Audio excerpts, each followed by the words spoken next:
আপনি দেখছেন বিনি পয়সায় বিনোদন। কথার ওষুধে অগ্নিব ঠিক হতে শুরু করেছে। সে হাত নাড়ছে, কথা কথা বলছে। সঙ্গে সঙ্গে বুলি দৌড়ে গিয়ে সকলকে ডেকে নিয়ে আসে। সকলে দৌড়ে এসে দেখে অবাক হয়ে যায়। সে সময় ডাক্তার এসেও বলে এটা একটা মিরাকেল, কী করে হলো আমরা কেউ জানি না।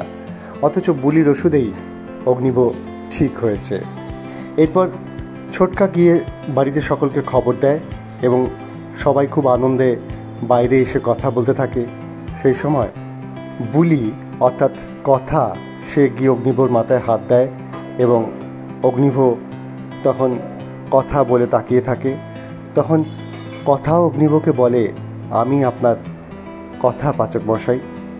তখন অগ্নিব বলে, আমি জানি তুই আমার কথা, কিন্তু এতদিন কি করে তুই না আমাকে ছেড়ে থাকতে পারলি? আমি বারবার তোকে আমি বলেছি যে তুই আমার কথা, কিন্তু তুই কিছুতেই আমাকে ধরা দিসনি। কি করে পারলি তুই আমার থেকে এরমভাবে দূরে সরে থাকতে? এই কথা বলে একরাশ অভিমান নিয়ে মুখ ঘুরিয়ে নিল অগ্নিব।